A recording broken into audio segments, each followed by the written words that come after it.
이러면 중간고사에 있는 것 같아요. 인터넷상에서 로그 인되어가지고 시험을 치는 과정에 그 화면을 이렇게 캡처를 해서 사반을 작성하는 데 있어가지고 비디오를 활용했다. 어, 600명 학생 중에서 거의 한 200명 가까운 학생들이 정말. 활용하고 챗 GPT를 활용하는 그런 내용을 담고 있는 것은 맞습니다. 아, 600명이나 함께 수업을 듣다 보니까 이제 비대면으로 카메라의 각도를 조정해서 사각지대를 만든다거나 아니면 모니터에 여러 가지 창을 동시에 띄워놓음으로써 챗 GPT, 결국 인공지능을 공부하는 과목에서 인공지능을 활용해서 부정행위를 했다는 의혹이 일고 있는 겁니다.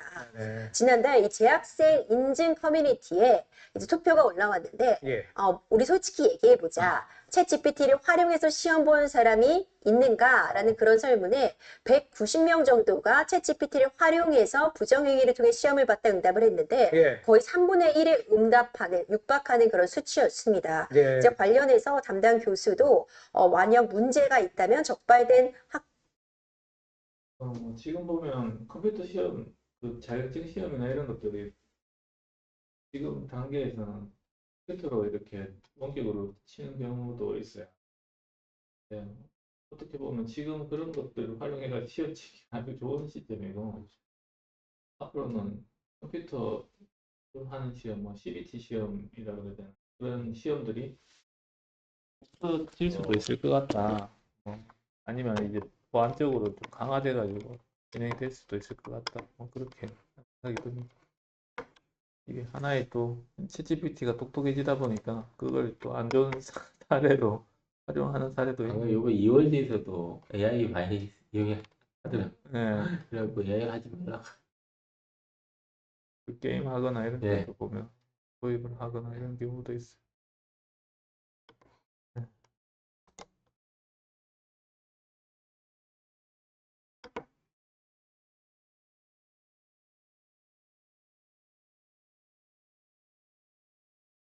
우리가 보면 연료전지 쪽도 우리 도시가스하고 좀 관련이 되죠. 그래서 연료전지 쪽 어, 내용입니다. 그래서 지금까지 연료전지라 하면 엑소차가 이제 떠오르실 네. 거예요. 엑소차가 떠오르실 건데 앞으로는 이제 버스들이 많이 돌아다닐 것이다 이렇게 이야기가 되고 있죠. 왜냐하면 정부에서의 보조금 주는 내용이 달라졌습니다. 네. 예, 작년까지만 하더라도 중국어. 전기차에 대한 보조금이 굉장히 많았었고 그 부분이 지급되다 보니 대부분 중국 버스들한테 네. 지원이 되는 형태가 됐었고요. 왜냐하면 가격 경쟁력이 없다 보니까 그렇게 될 수밖에 없었는데, 그래서 이런 보조금에 대한 정책을 바꿨어요. 그래서 수소 버스 쪽으로 보조금을 주는 걸로 완전히 바꿨습니다. 그래서 수소 쪽에 보조금이 굉장히 많이 늘어나 있죠. 그래서 한 수소 버스 6억 대 정도 되는 버스입니다, 이게. 예, 일반적으로 보면 우리가 버스를 구입을 하게 되면 한 1억 5천, 1억 정도의 비용으로 버스를 구입을 하는데, 나머지에 대한 부분들에 대한 것들이 이제 뭐 정부 보조, 뭐 지자체 보조, 그 다음에 버스 회사, 차를 만드는 회사에서의 보조, 뭐 이런 형태로 해서 보조금으로 일반 버스를 구입하는 정도의 비용으로 버스를 이제 구입할 수 있는 조건이 되죠. 그래서 추가적으로 이제 이 버스 수소를 구입하는 비용에서도 이 보조금을 받기 때문에 어, 그 사업자는 수소버스를 굉장히 원하고 있고 지금 주문이 많이 들어간 상태입니다. 그에 따라 가지고 기존에는 이제 현대차만 이 수소버스를 만들었었거든요. 근데 다른 업체들이 막 만들기 시작합니다. 그래서 우진산전이라고 뭐 이렇게 돼 있는 업체도 어, 현대차 같이 이렇게 수소버스를 만들기 오. 시작해요. 그래서 여기 들어가는 게 약간 어떤 내용인지 봤더니 현대차가 약간 긴장할 만하다 그렇게 생각이 드는 내용이 있죠. 그래서 우진산전에서 되는 이런 게 아폴로 뭐 900 H2라는 이제 모델로 이렇게 차를 생산을 하고요. 어, 여기서 보면 특징적인 것이 토요타에 연료전지를 탑재를 했다 이렇게 나옵니다. 전 세계적으로 보면 연료전지에 대한 차의 기술력이 제일 넘버원이 토요타예요. 음. 두 번째로 저는 생각하는 게 이제 현대차거든요. 그래서 제일 앞선 기술, 이거에 대한 엔진에 해당하는 연료전지를 채택을 해서 이 버스를 이제 만들고 있다. 이게 제일 이 업체의 특징이라고 볼 수가 있습니다. 여기서 85kW짜리 연료전지를 탑재한 모델을 먼저 출시하고, 그 다음에 120kW짜리 연료전지를 탑재한 모델은 내년도에 출시를 할 것이다. 이렇게 나오죠. 그래서 지금 이제 하는 거는 토요타의 연료전지를 가져오지만 약간 9세대, 앞선 세대의 그런 연료전지를 가져오는 것 같아요. 그래서 2세대 연료전지, 지금은 아마 3세대까지 나와 있을 겁니다. 그래서 보면 1세대가 있었고, 그 다음에 2세대를 적용해가지고 버스를 이제 만든다, 이렇게 보이네요. 27년에 3세대 연료전지를 출시할 예정이다. 아직도 안 나오네. 그래서 지금은 이제 2세대로 이제 차가 나오는 거고, 그래서 향후에는 3세대로 할 것이다. 그래서 우진산전에서 하는 부분은 연료전지 이외의 부분을 이제 양산을 하겠다 이렇게 나옵니다. 그래서 BOP라고 불리는 부분, 이게 이제 전기장치, 그 다음에 어, 그 유체 제어하는 뭐 이런 부가적인 장치들이거든요. 블로어나 아니면 펌프나 밸브 뭐 이런 것들, 이런 쪽을 이제 얘네들이 직접 설치를 해서 하겠다 이런 것 같아요. 예. 그래서 여기서는 또 타입 여기 보면 이제 타입 4 용기라고 4개라고 되어 있잖아요. 이게 수소 탱크입니다. 네. 예. 그래서 타입 1, 2, 3, 4 이렇게 나와 있는데, 이제 타입 4에 대한 용기 이게 이제 들어 있고요. 그래서 총 저장 용량은 뭐 이렇게 된다.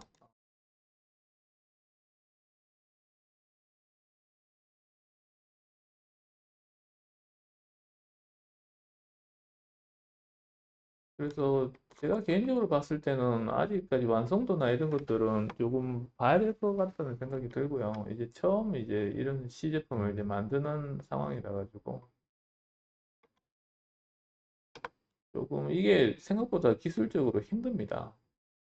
배터리 차 같은 경우에는 배터리 붙이고 뭐 모터 연결해가지고 이제 배터리 관리 시스템이나 그다음에 전력 시스템 이 부분을 이제 넣으면 끝인데, 얘 같은 경우에는 거기에다가 연료전지 시스템이 추가적으로 붙고요. 그다음에 연료전지 시스템하고 배터리 시스템을 이제 조율하는 뭐 이런 것들이 또 부수적으로 붙고, 그다음에 연료전지에 들어가는 좀 전에 BOP라고 나와 있는데, 이런 장치들을 또 추가적으로 또 제어를 해야 되기 때문에 난이도가 상당히 높아요. 그리고 이제 부수적으로 장비가 많다 보니 유지 보수나 수명이나 이런 부분들, 이런 쪽은 추가적으로 좀 검증이 돼야 되는 부분이고요. 그리고 또 지금 보면 이런 쪽에 이제 이걸 락 피팅이라 그러는데, 이런 것들이 들어갔다는 거는 아직까지 얘가 완전히 상용화가 완전 연구 개발이 끝난 건 아니라는 걸 이제 보여주는 내용입니다. 이 상용 장치에 이런 락 피팅이 들어가 있지는 않아요. 그래서 이제 이런 형태로 현대차 이외의 업체들이 이렇게 연료전지 버스를 이제 만들기 시작했다. 이게 좀 특징적인 내용입니다.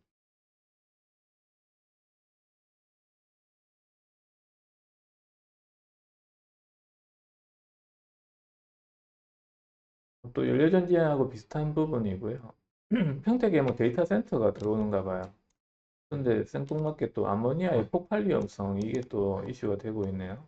그래서 그 내용을 쭉 살펴봤더니 보면 일단 데이터 센터가 들어오고, 여기에 부수적으로 연료전지 발전소를 이제 짓겠다 이렇게 되고 있는 것 같아요. 그러면 이제 아모니아는 왜 이슈가 되는지 좀 궁금하죠. 이 연료전지가 일반적으로 보면 암모니아를 사용하는 시설은 아니잖아요.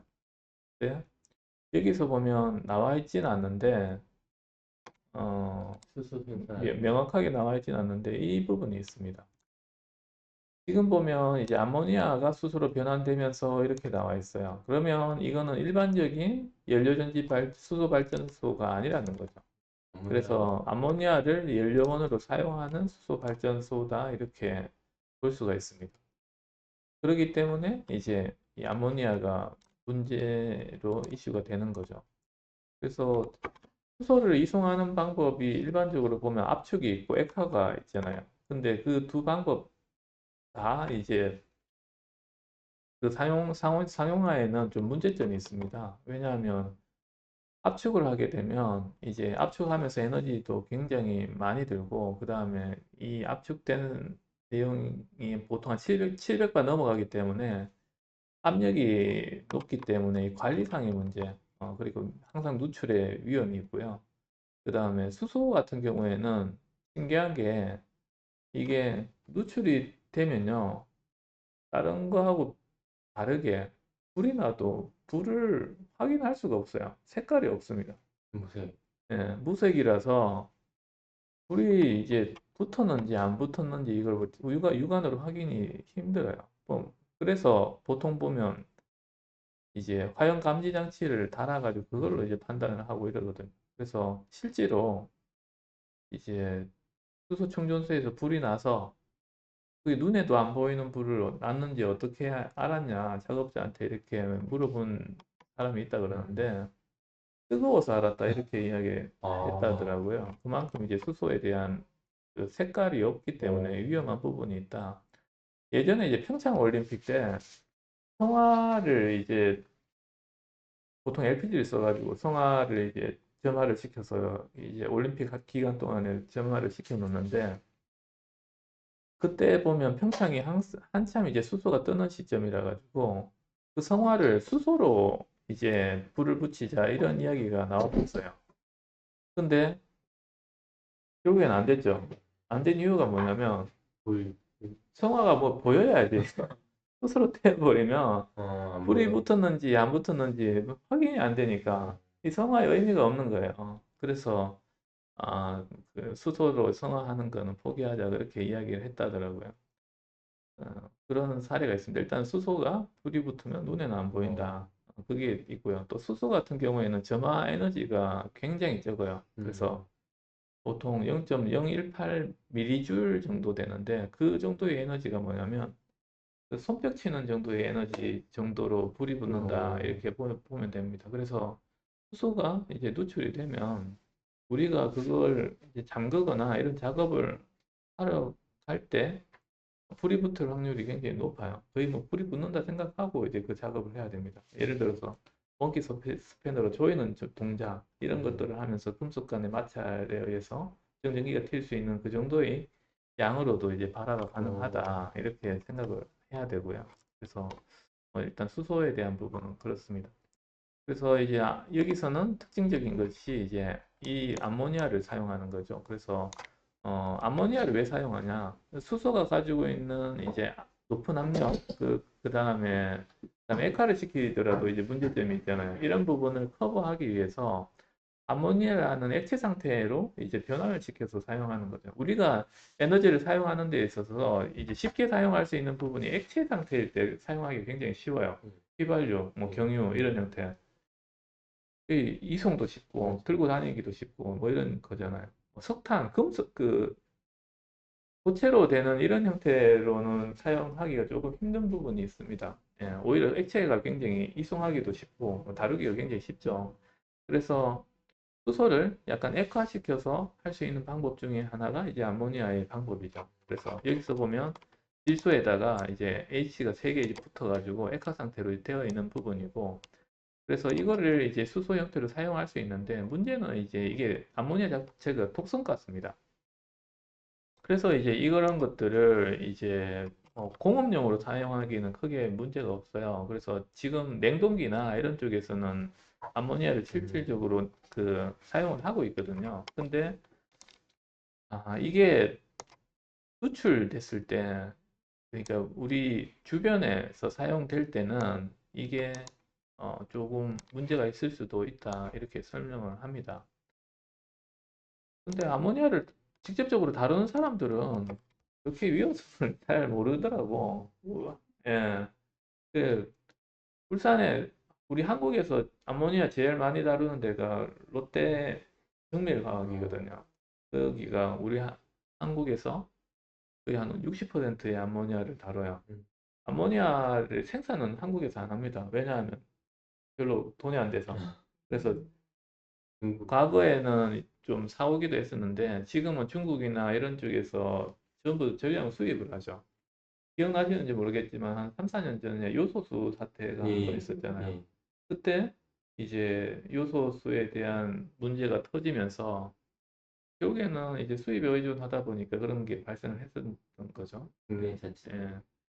그래서 지금 아모니아의 생산은 국내에서는 전혀 안 이루어지고 있고요. 그래서 뭐 그런 것들을 다루는 사람 입장에서는 뭐 그렇게 뭐 위험하지 않아요. 이렇게도 이야기하더라고. 근데 이게 이제 우리가 주변에 여기서 평택시 보승읍이라고 되어 있는데 우리 주변에 이게 들어오게 되면 님비 현상이 굉장히 좀 심하다는 걸 볼 수 있는 거죠.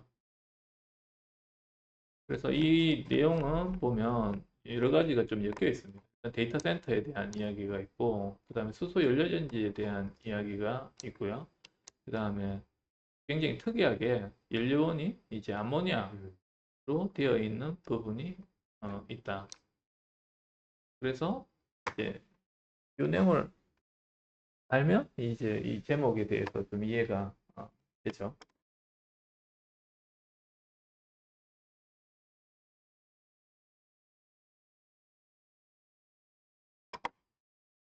오늘은 좀 도시가스에 대한 부분을 좀 많이 다루는데,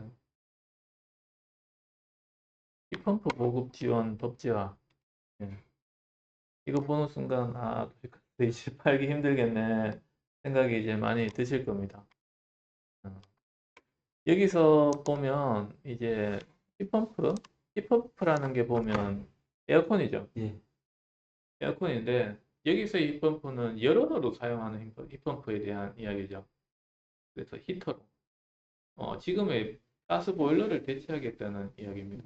일단 전기를 사용해서 열원을 얻는다 이런 개념이라고 보시면 될 것 같고 지금 나오는 이게 지금 힙펌프잖아요. 이런 형태로도 사용하겠다는 거죠. 그래서 이걸 난방에도 보일러까지도 이제 사용하겠다는 거고 이게 이제 건축 산업 부분에 뭐 탄소 감축 핵심 수단이라고 나와 있는데 이런 쪽에도 본격적으로 이제 사용을 하겠다 이런 내용인 것 같아요.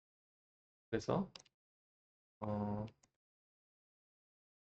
난방, 냉방, 급탕 다 사용하겠다. 그래서 힙펌프라는 거는 이제 열을 이제 펌핑한다 이 말이 있잖아요. 그래서 외부에 있는 열을 이제 이동시킨다는 이런 의미가 굉장히 강하다. 그래서 일반적으로 쓰는 거는 공기 힙펌프, 이걸 이제 우리 흔히 말하는 에어컨 이런 형태라고 생각을 하면 됩니다. 그래서 수열, 실외기 쪽이 이제 물하고 닿아 있는지 아니면 지열, 땅하고 닿아 있는지 이런 형태에 따라 가지고 힙펌프의 종류가 나뉘고 거기에 따라 가지고 성능도 달라요. 그래서 COP라고 해서 공기로 하게 되면 한 COP 3이니까 한 3배 정도 전기를 1을 넣으면 외부에서 한 3 정도의 에너지를 얻을 수 있다. 이 개념으로 보시면 될 것 같고 수열 같은 경우 지열 같은 경우에는 한 1을 넣으면 한 5 정도 더 얻을 수 있다.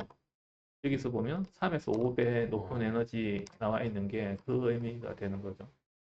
그래서 유럽 쪽에서는 힙펌프를 이제 이렇게 지원 정책이 있습니다.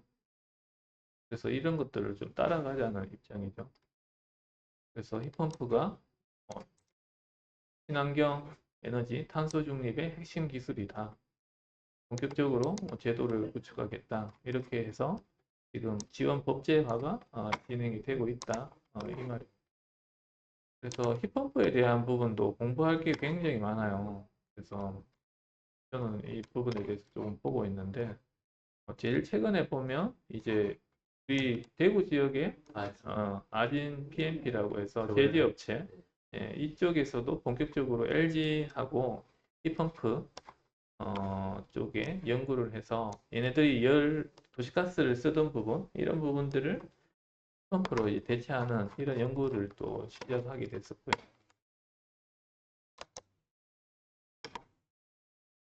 그래서 지금 이제 생활 속으로 좀 들어오려는 여러 가지 시도를 좀 하고 있는 것 같아요. 공공 임대주택에 전기 펌프를 도입을 하고 수영장에도 하고 어,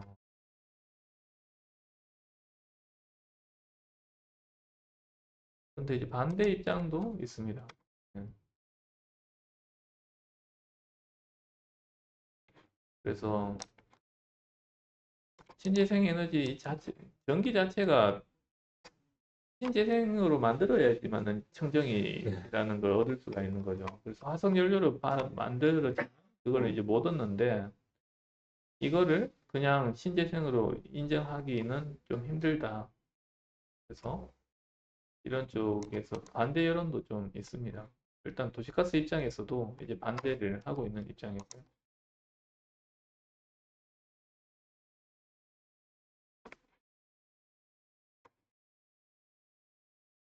그리고 이런 힙펌프가 굉장히 다양하게 많이 쓰입니다. 이 전기차에도 힙펌프가 기본적으로 들어있어요. 냉난방을 해야 되기 때문에. 예.